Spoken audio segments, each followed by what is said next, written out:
Juggalos in recovery, man.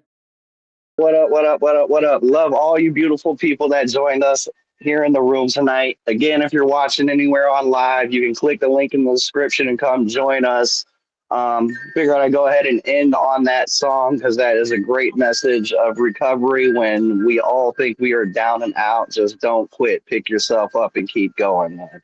And the person I got to speak, I've gotten to get to know over the last few months, but I first met her a couple years ago when I was sponsoring another Juggalo homie who's the father of her kid.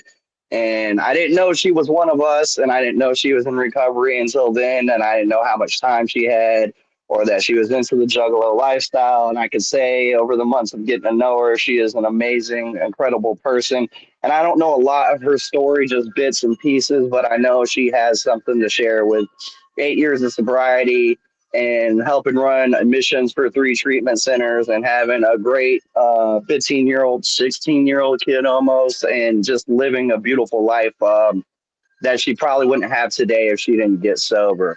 And with that, I would like to introduce you to my friend Noelle. And after she gets done sharing, just raise your hand, unmute your mic, be respectful, pass it around. And then if you don't want to share while it's recording, I will let you know when the recording is over. And with that, I give you the homie Noelle. Thanks, Brian. At first, I want to apologize for being late. That was super shitty. I'm gonna blame my internet or my Android, whatever you guys want to blame. You can go with that. Um, First, I'm gonna start it with originally I'm from Fort Lauderdale, Florida. Born and raised in the dirty South. I got high here. I got clean here.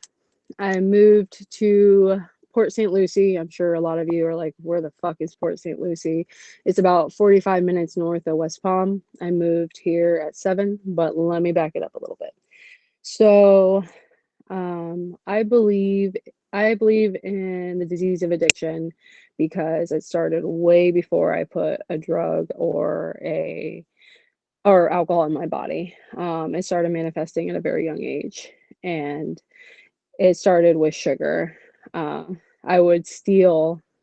It's funny, like saying it, but I would steal like my dad's like little Debbie cakes. Like I would just steal them. I remember I would be like 2, 3 years old, and I would just steal them from him. And I just know that that was the beginning because that was the way I got my drugs later on in life. So, um, I grew up in a house of dysfunction. It didn't involve drugs or alcohol.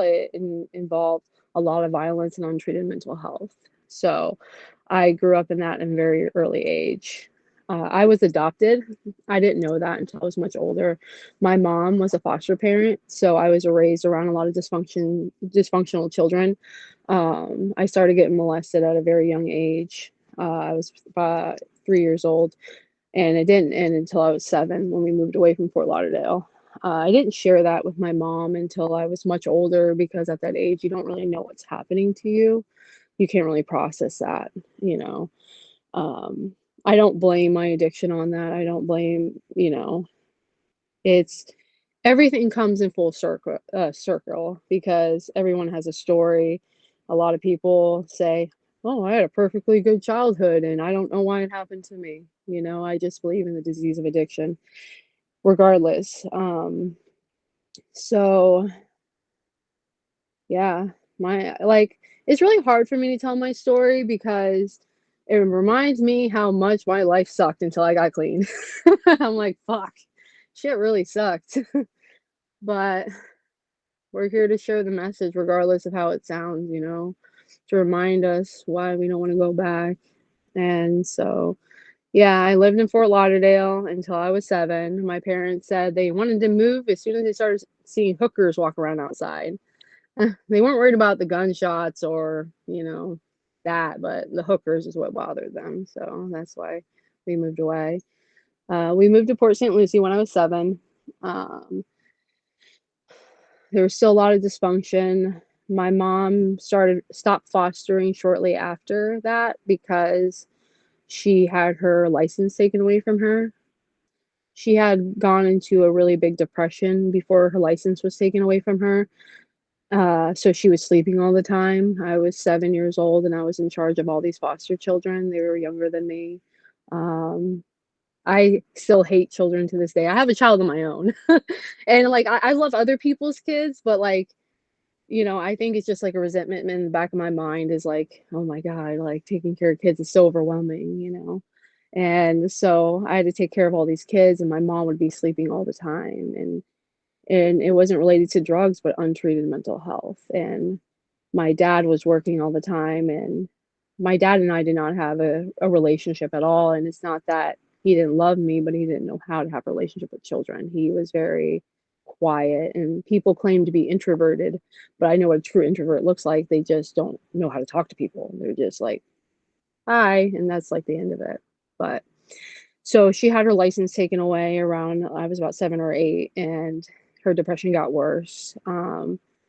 She became meaner to me, meaner to my dad. That's when she started physically assaulting my dad, and I would be around for it.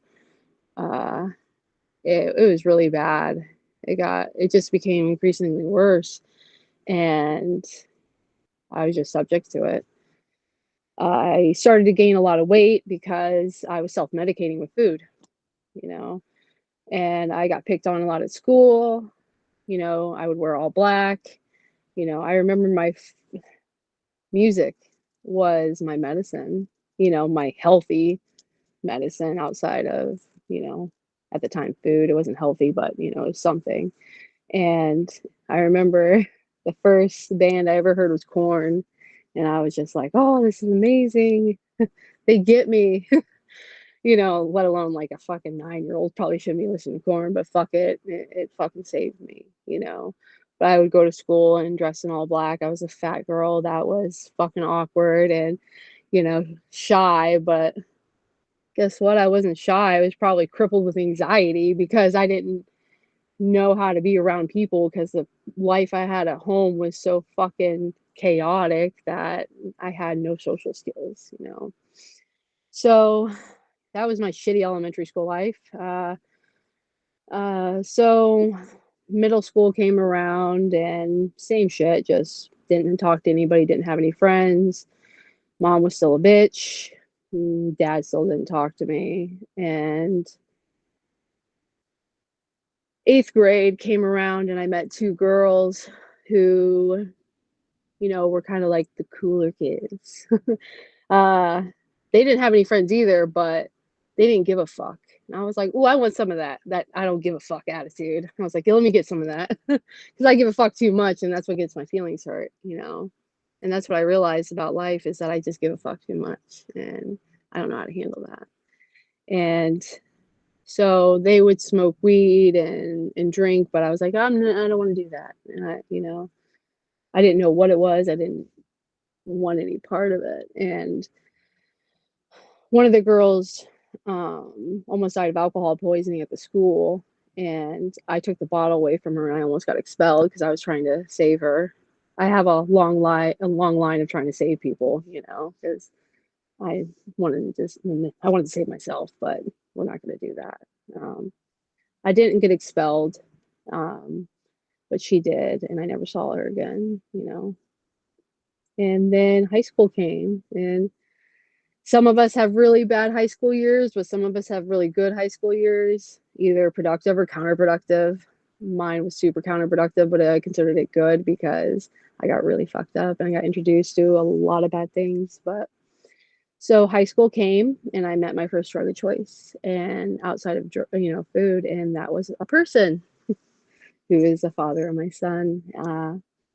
He was everything you could well, I could ask for, but like upstanding citizen would not ask for. He was a walking red flag, but like I'm just gonna paint a picture for you. My friend was breaking up with him because she was like, "Oh, he's not healthy," and I was like, I called to talk to his brother, and he was, mind you, I'm 14 and he's 16, and he was like, Erica's breaking up with me," and I'm like, "Oh, I'm sorry about your luck," and he's like, "I'm gonna kill myself because he's drunk."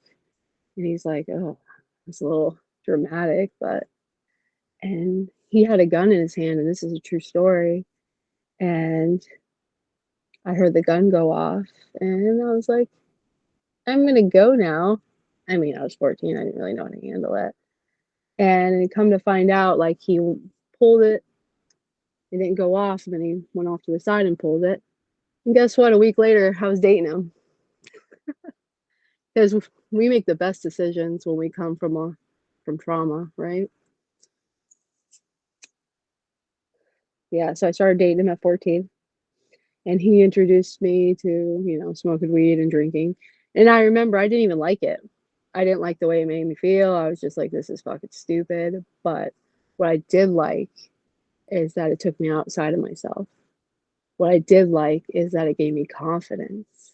What I did like is it made me feel accepted.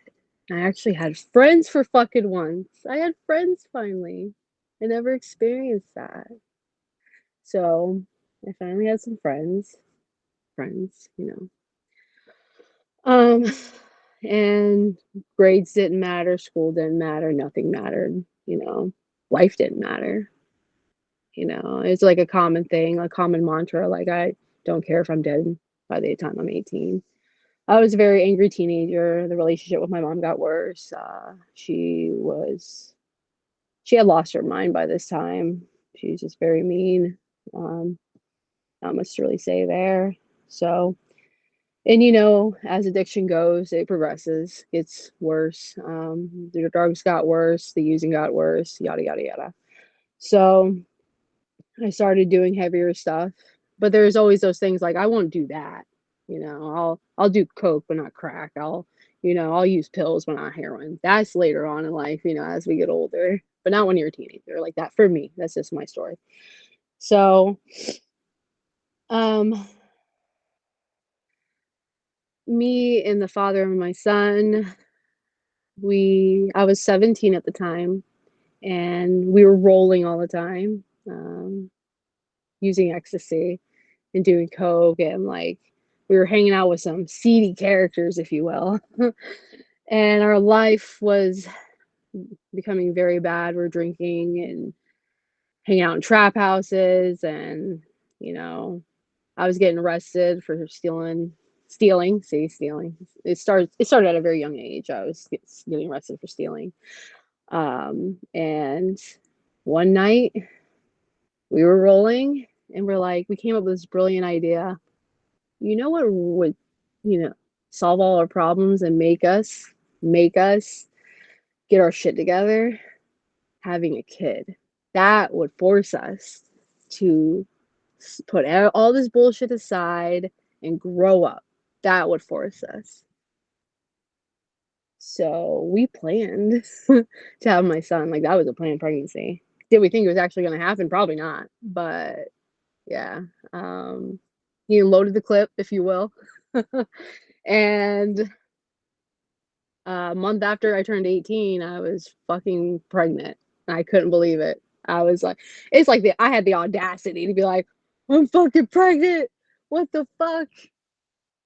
And the night his mom fucking hated me. His mom is a full-blown alcoholic. She hated me. She blamed me for all his problems. And I was working with their family at the time, and the night I told her I was pregnant, she was cussing my ass out like she always did, and you guys need to break up.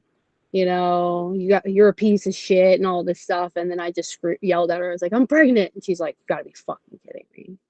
So that just to kind of highlight the relationship I had there. So it did work. It did work at first. Only because for me, I wasn't physically addicted to anything. I was a partier. I mean, it was a daily partier, but I wasn't physically addicted to anything, as far as opiates and alcohol at the time.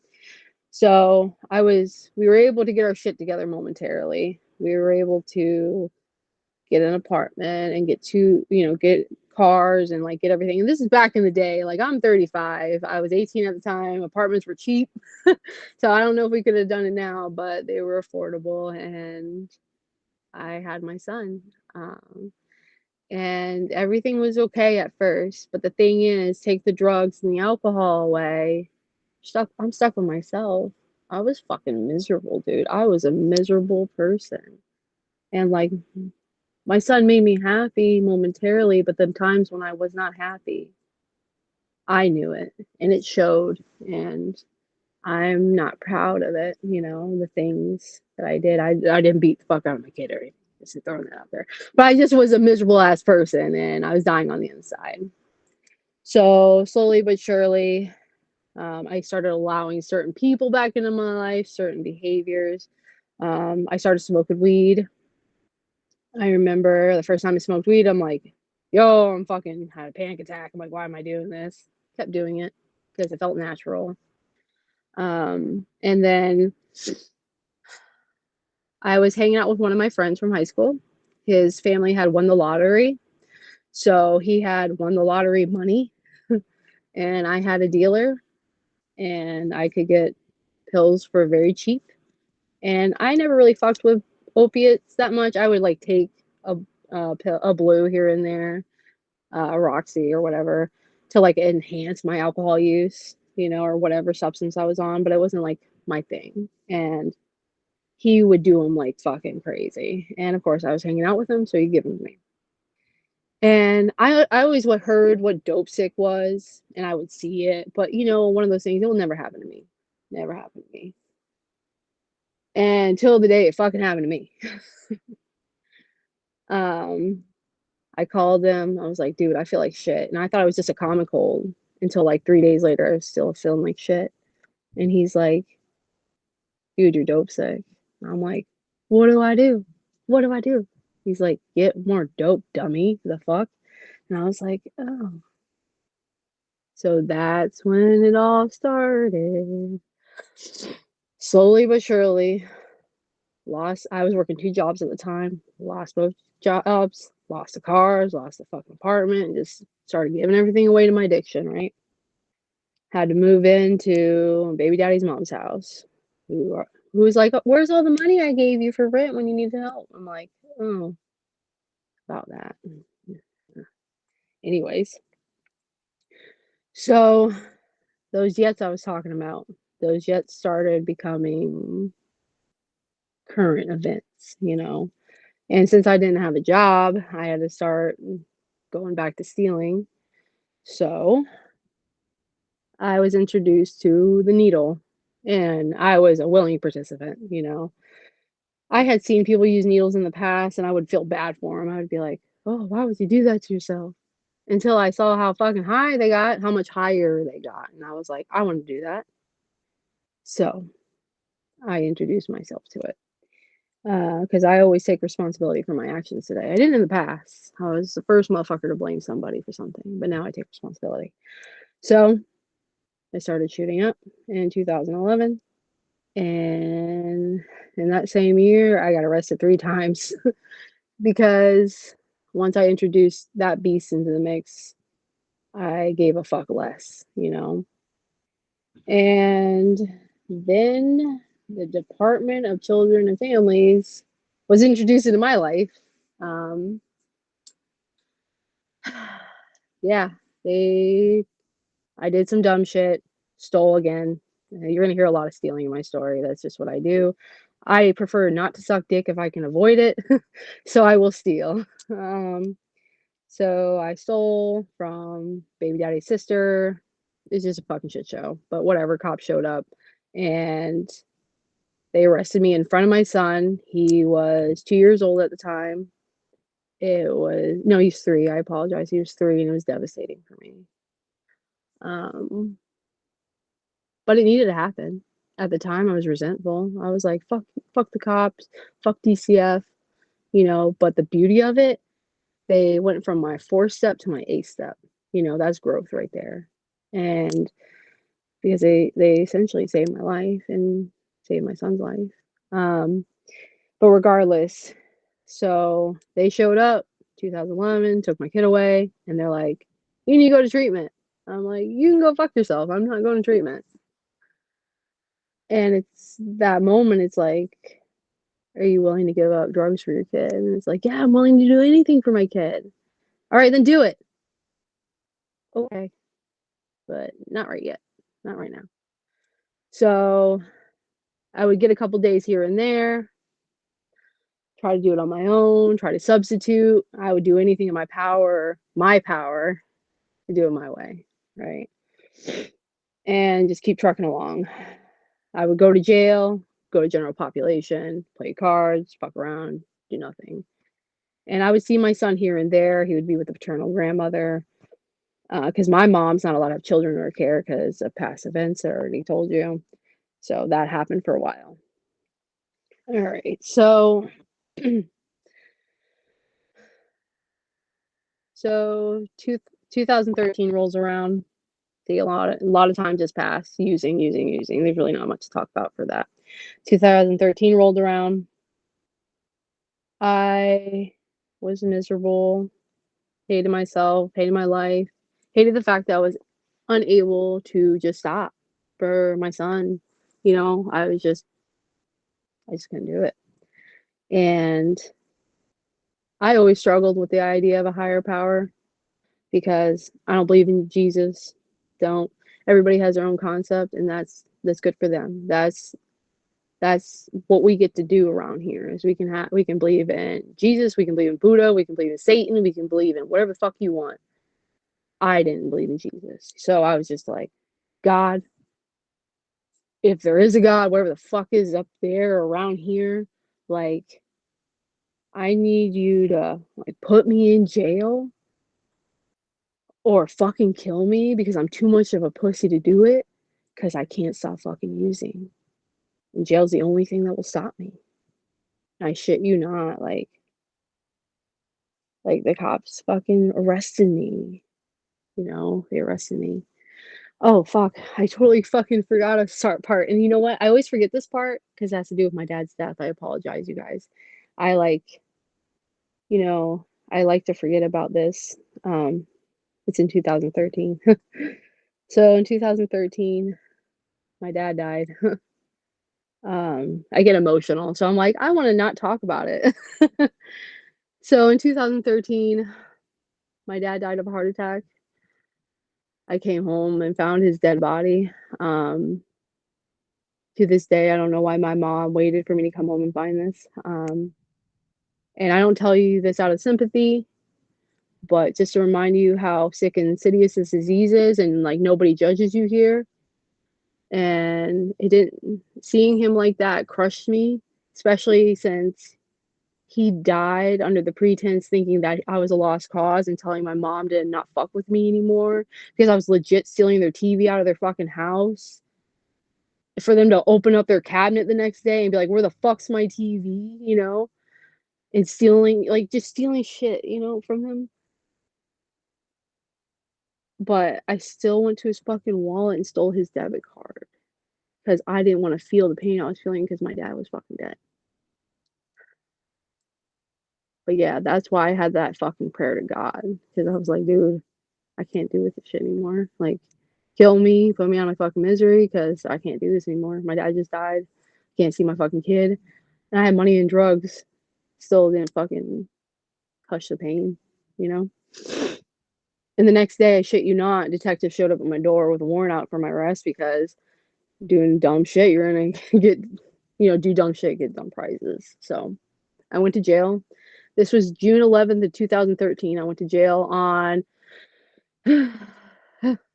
we had this scam of fucking fraudulent checks or whatever. A friend that actually Bryant knows. Me and him were co-defendants in this. We'll talk about it later, Bryant. But he's in the rooms now and he's sober, which is great. Just shows this shit works. But so I went to jail and I was like, I'm gonna do something different because my way fucking doesn't work.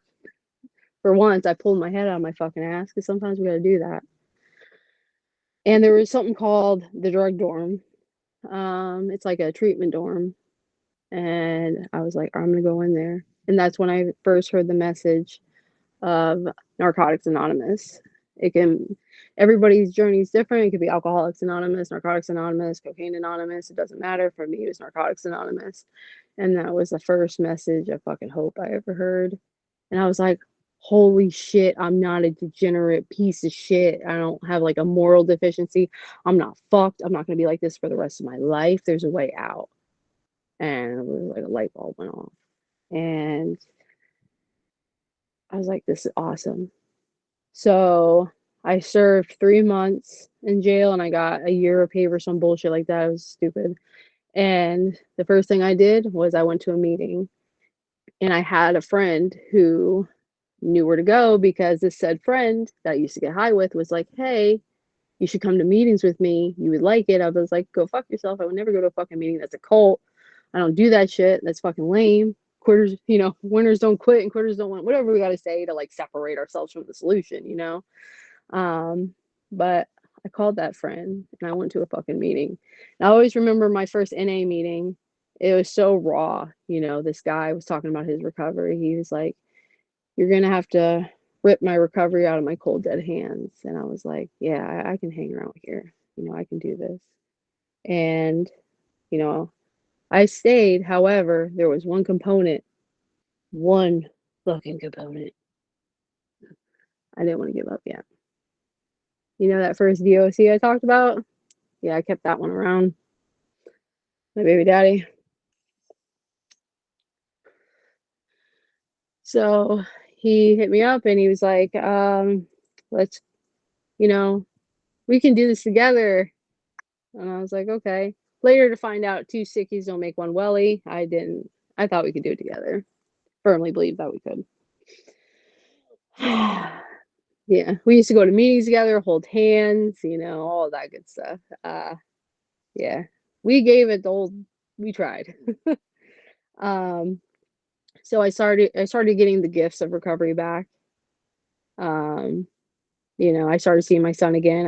I got a job.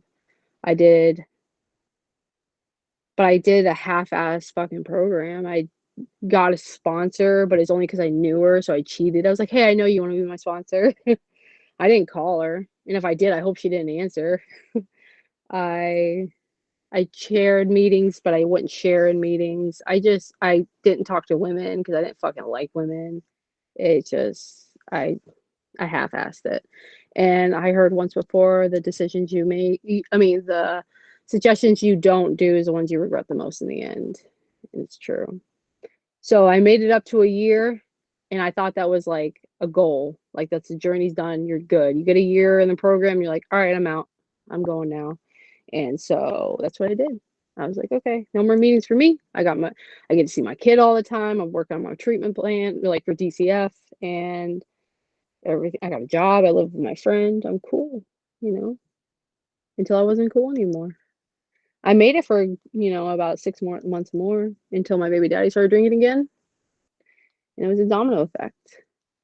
I hurt my back at work and then I got a prescription.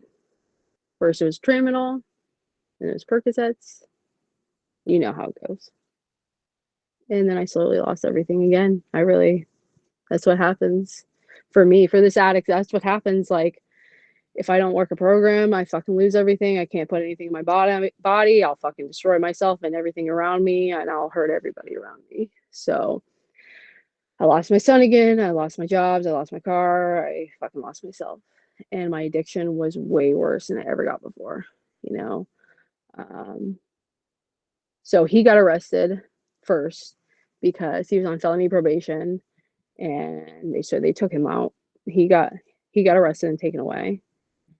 And then I just ran harder than I ever did before. I was doing shit that I never said I would. And I just wanted to die, every day I wanted to die. I could see my child, but I chose not to because I had open sores on my face, huge open sores. I looked like a fucking zombie. It was disgusting. And one of those fucking one of those prayers again.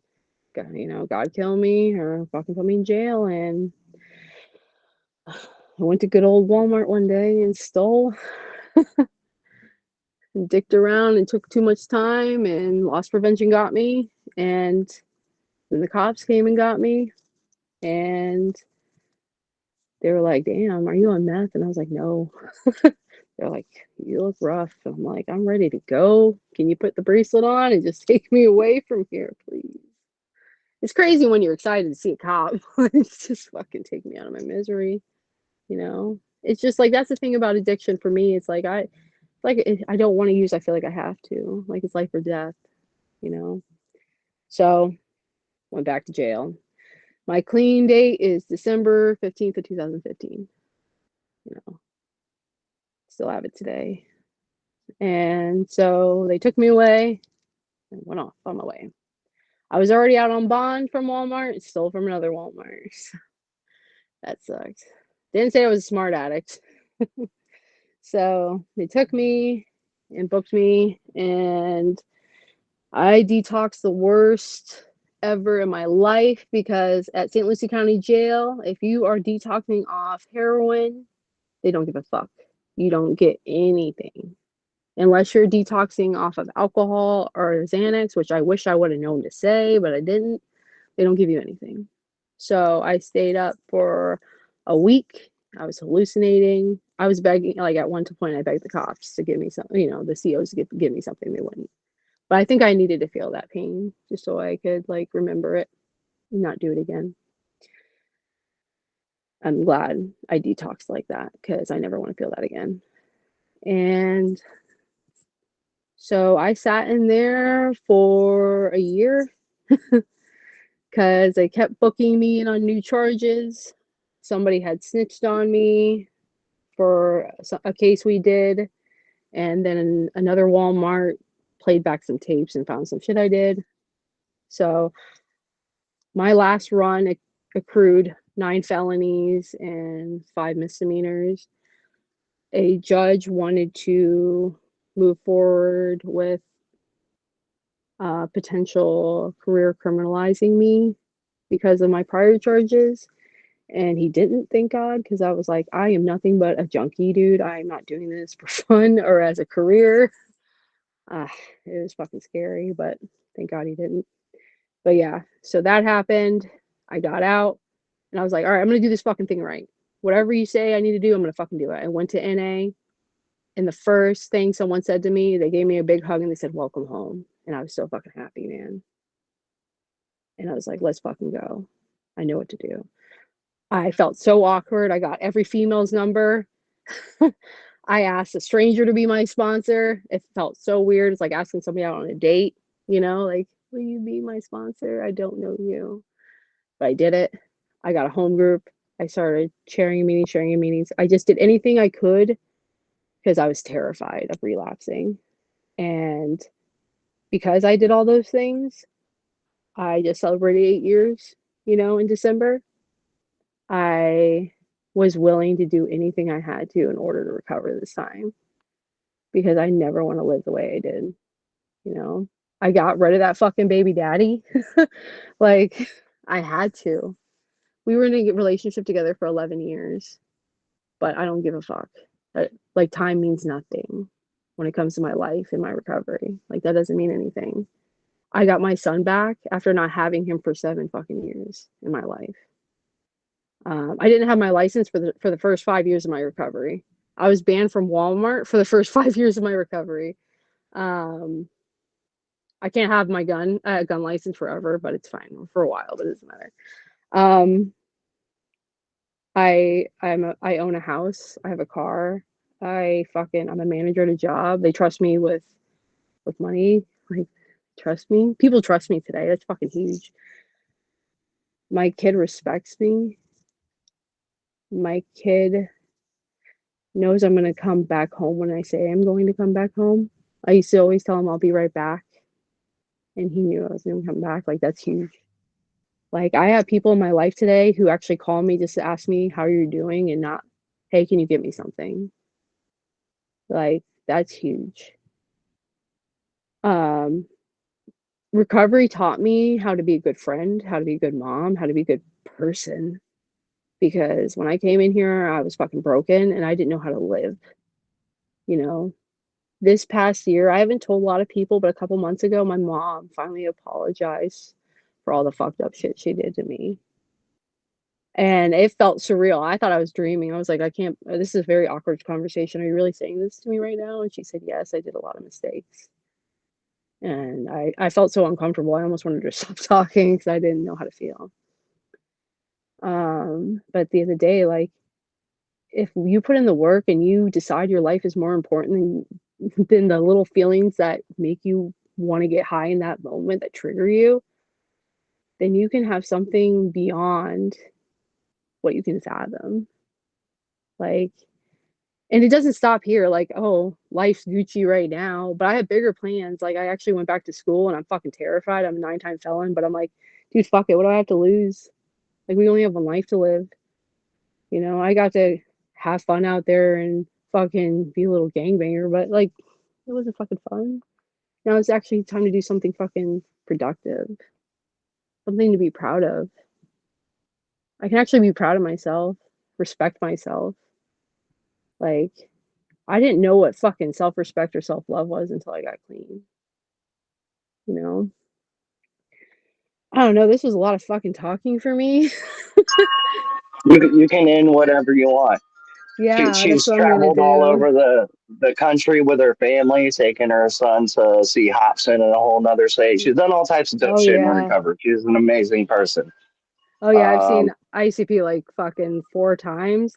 Yeah, I went to fucking Colorado to see Hobson and Mercules just because I can today.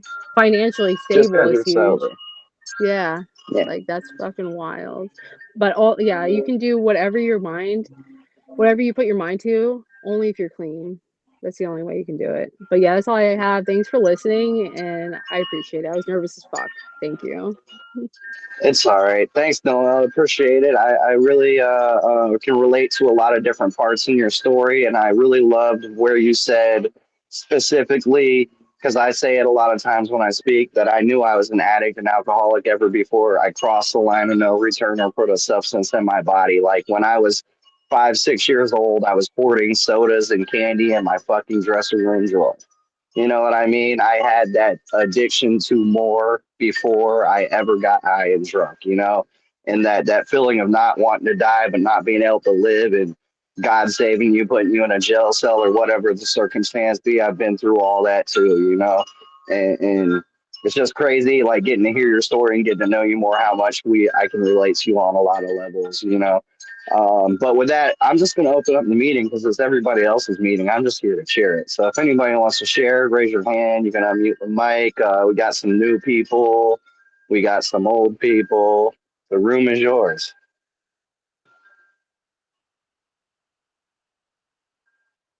Go ahead, Emily.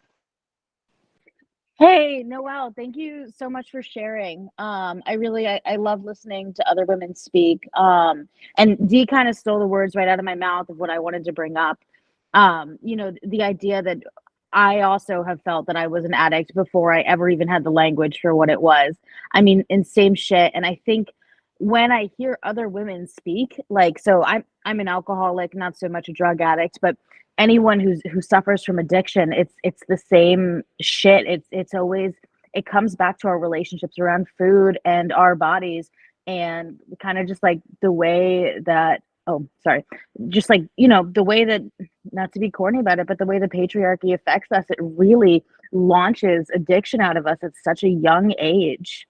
And at the beginning of my recovery, I kind of felt like I didn't belong in the rooms. And it wasn't until I heard other women speaking about this that I was like, no, this is like exactly where I belong. But yeah, congratulations. Your story is really amazing. I'm happy to hear you speak, and thank you. Thank you. Nate left a message in the chat for you, Noelle. How do I see that? I'm dumb. Click the 3 dots and look at the in call messages.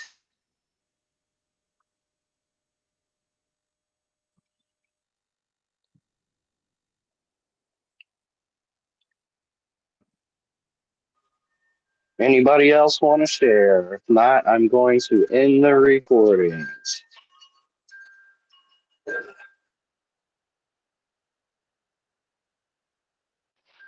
Go ahead, Jesse. You can unmute yourself.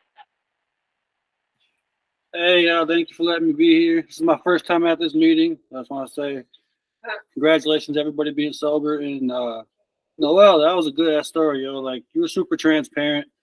That says a lot about you. You're just willing to put it out there to let people know, like, you're the rose that grew from concrete. You know what I'm saying? Like, you come from heavy places, but it's how you end the journey, and your journey's still going, and to see you come so far, being that I'm only 88 days into being sober, shows me that there's a lot more coming for me, you know? And I appreciate you and thank you for sharing big time.